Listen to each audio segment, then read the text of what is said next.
kita akan membahas tentang kepala sekolah. Yuk, uh, Bapak Ibu kepala sekolah ya, sudah boleh mengusulkan rencana kinerja ya. Nanti setelah ya atau mulai tanggal 15 Januari ya. Nah, untuk membantu Bapak Ibu sekalian bagaimana pengusulan rencana kinerja kepala sekolah lewat PMN, saya akan pandu lewat video ini. Ya, oke, baik. Silahkan login dulu ke platform Merdeka Mengajar dengan akun berlisensi admin atau akun kepala sekolah kita masing-masing. Ya, setelah itu silahkan pergi ke fitur pengelolaan kinerja. Ya, seperti akun guru juga begitu. Ya, ke fitur pengelolaan kinerja. Yes, kemudian nanti akan tampil seperti ini, sahabat-sahabat kalian. Ya, oke. Mulai merencanakan kinerja kepala sekolah. Yuk. Isi praktik kinerja, pengembangan kompetensi, dan perilaku kerja, pastikan perencanaan dilakukan sebelum batas waktu, yaitu pada tanggal pada bulan Januari ya, sampai sebelum 31 Januari. Oke, kita langsung pergi lanjutkan. Nah, seperti ini. Teman-teman, kita akan diperhadapkan dengan 8 indikator untuk kepala sekolah yang indikatornya berbeda dengan indikator guru ya. Karena memang indikator untuk kepala sekolah yaitu diambil dari indikator D3 di rapor pendidikan yaitu tentang kepemimpinan pembelajaran. Nah, isinya itu tentang apa saja, teman-teman? Ya, tentang presentasi visi misi, presentasi program sekolah, menceritakan praktik baik kepemimpinan pembelajaran, membantu perencanaan pembelajaran, refleksi pengolahan kurikulum sekolah, aktivitas kegiatan belajar, siklus peningkatan kualitas praktik pembelajaran, refleksi program pengembangan kompetensi guru. Yuk, ini 8 indikator. Kita memilih satu ya. Kita hanya bisa memilih satu indikator yang akan kita fokuskan untuk perencanaan ini ya. Oke. Nah, di sini sudah ada rekomendasi untuk pilihan indikator dari rapor pendidikan. Pilihan Anda merupakan aspek penting dalam peningkatan satuan pendidikan. Kami sediakan pilihan berdasarkan rapor pendidikan. Nah, teman-teman nanti klik di rapor pendidikan, kita akan dibawa ke rapor pendidikan satuan pendidikan kita. Nah, di situ kita akan mengidentifikasi mana indikator-indikator atau bagian-bagian mana yang perlu untuk ditingkatkan pada periode Januari sampai Juni ini. Nah, langsung diklik rapor pendidikan, kemudian dilihat mana rapor yang masih kuning ya. Mana indikator yang masih kuning dan mana dan bahkan merah ya untuk diperbaiki. Nah, setelah itu teman-teman melihat dan teman-teman akan diberi rekomendasi indikator. Ya, nah untuk demo kali ini karena ini saya menggunakan akun demo ya. Nah, nanti tampilannya tidak seperti ini ya. Ini dashboard. Rapor pendidikan ya, dashboard umumnya ya. Nah, nanti akan dibawa ke rapor pendidikan kita di sekolah kita. Oke, contoh ini saya sebagai kepala sekolah di sekolah ini misalnya saya ingin fokus pada peningkatan kinerja ya pada aspek di sini misalnya untuk presentasi visi misi sekolah. Nah, kita klik. Kemudian di bawah kanan ya kita ke pengembangan kompetensi ya. Oke, ini kalau belum diklik maka pengembangan kompetensinya belum aktif, jadi harus diklik dulu satu. Kita tidak bisa mengklik dua, hanya satu saja ya. Nah, setelah itu kita akan ke pengembangan kompetensi ya. Saya jelaskan dulu, ini untuk kepala sekolah ada 4 tahapan ya, 4 step. Step pertama praktik kinerja, step kedua pengembangan kompetensi, step ketiga perilaku kerja, dan step 4 tentang rangkuman. Ya, sama aja dengan yang di punya guru ya. Ya, tidak berbeda jauh dengan yang punya guru. Cuman bedanya di punya guru pada perencanaan kinerja guru. Nah, itu terdapat tugas tambahan. Nah, di sini tidak, cuma hanya sampai 4 aja, tidak ada tugas tambahan. Next, kita ke pengembangan kompetensi, dan kita tidak bisa klik di sini, teman-teman. Tidak bisa klik di sini, harus di kanan bawah ya, pengembangan kompetensi. Kita akan membuat RHK. Tapi RHK ini konsen kegiatannya adalah kegiatan kepala sekolah. Untuk poinnya juga sama ya. Minimal ya, diharapkan memiliki minimal 32 poin per semester. Jika kurang, mohon disesuaikan dengan atasan Anda. Siapa atasan kita? Atasan kita adalah pejabat penilai yang ditetapkan di Dinas Pendidikan setempat ya. Jika lebih ekspektasi atasan, maka semakin lebih baik. Jadi kita tanyakan dulu ekspektasi atasan kita seperti apa, pengembangannya seperti apa, sehingga kita fokus sama-sama, dan bagaimana juga upaya untuk meningkatkan kualitas pembelajaran di sekolah kita dan juga peningkatan rapor pendidikan. Ya, kemudian pilihan rencana hasil kerja memiliki poin yang berbeda berdasarkan tingkat keterlibatan dan dampaknya. Oke, poinnya 32. Kita mulai memilih rencana hasil kerja. Kita klik. Nah, di sini juga sama dengan yang di guru, sudah ada poinnya.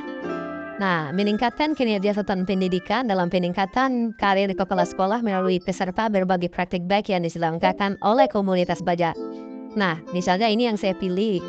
Nah, terus untuk target kuantitasnya ya, target kuantitasnya ini jumlah kegiatan ya yang mau ditempuh. Apakah kegiatan ini, ingat diperhatikan lagi, ini peningkatan karir kepala sekolah melalui peserta ya. Berarti kita hadir dalam beberapa kegiatan yang diselenggarakan oleh komunitas belajar. Oke, saya target 3 kali kegiatan dalam 1 semester. Berarti poin saya sudah 12. Ya, untuk RHK ini poinnya 4. Tapi karena saya memilih 3 target kuantitas, maka 3 kali 4, 12. Nah, di atas ini juga sudah tertulis poinnya 12. Nah, masih kurang 20. Ya, masih kurang 20. Kita tambah lagi ya. Kita tambah. Oke, teman-teman nanti perhatikan ya. Ini bukti dukungnya adalah sertifikat. Berarti dokumen pendukung sertifikat kegiatan ini sebanyak 3 kali yang akan kita upload ya di bulan berikutnya nanti. Oke, kita tambahkan lagi kegiatannya. Oke.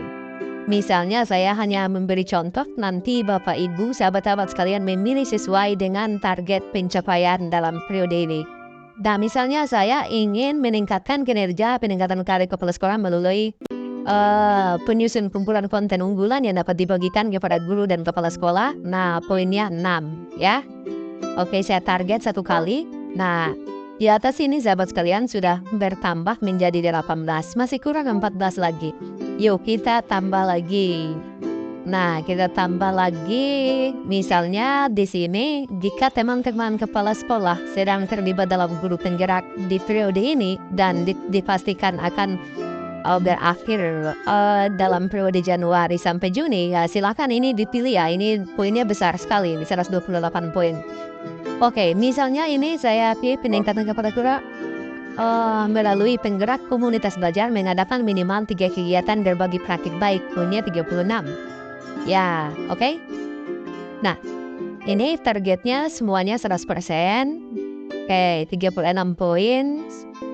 Ini nanti teman-teman bukti dukung ini sertifikat. Sementara untuk penyusunan kumpulan konten, yaitu kumpulan konten unggulan yang terbit di PMM ya.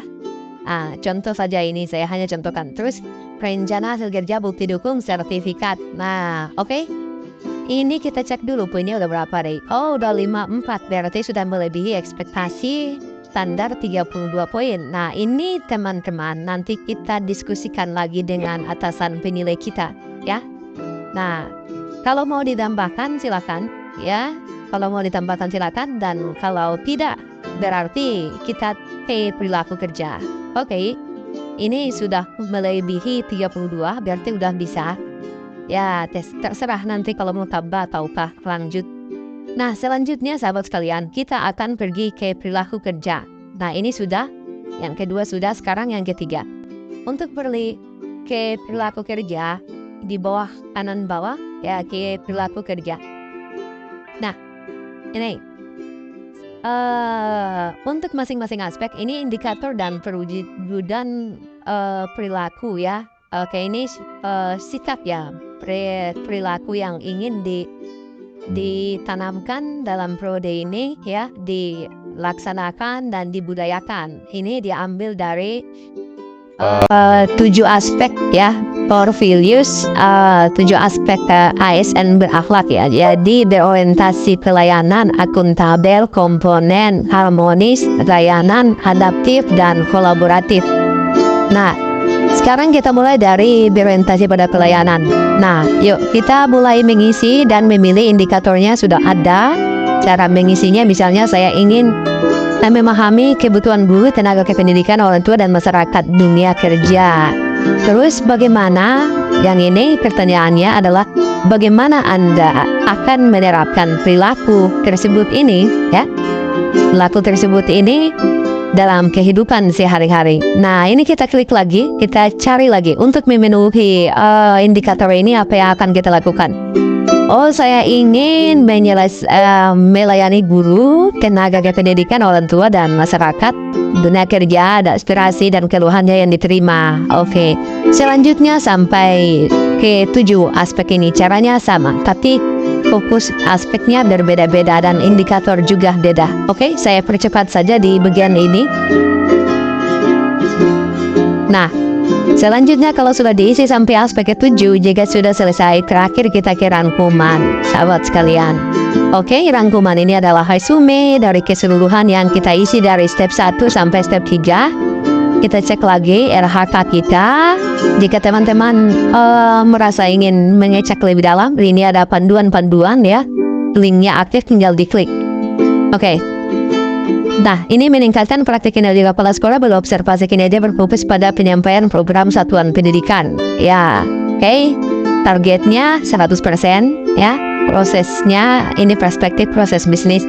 Ya. Kemudian rencana hasil kerja meningkatkan kinerja kepala sekolah 12 poin untuk mengikuti kegiatan sebagai peserta berbagi praktik baik. Ya. Lanjut lagi kita cek 12 poin 16, 18. Ya, ini sudah lebih ya, sama dengan yang kita usulkan tadi. Nah, sahabat sekalian, ini perilaku kerja yang kita pilih ya. Dari yang kita pilih dengan perwujudannya sudah tampil seperti ini. Nah, sebelum kita kumpulkan, boleh kita cek dulu ya, sahabat-sahabat sekalian. Bisa dicek dulu dari atas. Oke, target 100%, perspektif proses ya. Nah, sahabat-sahabat sekalian, perspektif yang dimaksud ini adalah sebagaimana yang dituangkan dalam Permen Pan RB nomor 6 tahun 2022, yaitu terkait tentang 4 perspektif kinerja pejabat pimpinan tinggi dan pimpinan unit kerja ya. Nah, ada 4 perspektif penerimaan layanan ya, di mana ini merefleksikan kemampuan organisasi memenuhi keinginan dan harapan penerimaan layanan atau pemangku kepentingan. Kemudian yang dimaksud dengan perspektif proses bisnis ini adalah merefleksikan perbaikan proses yang menghasilkan keluaran bernilai tambah.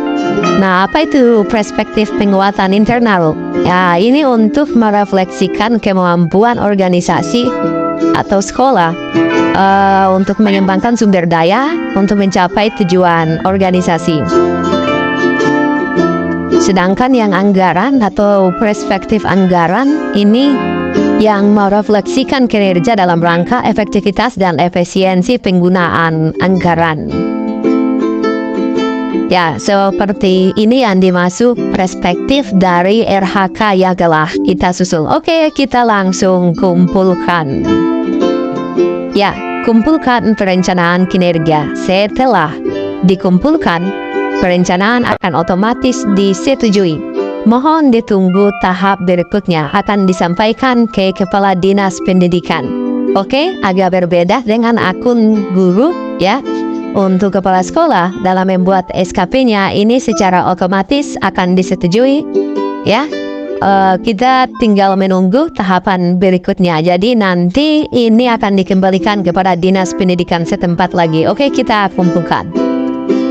Nah, oke sahabat sekalian, kita telah mengumpulkan perencanaan kinerja.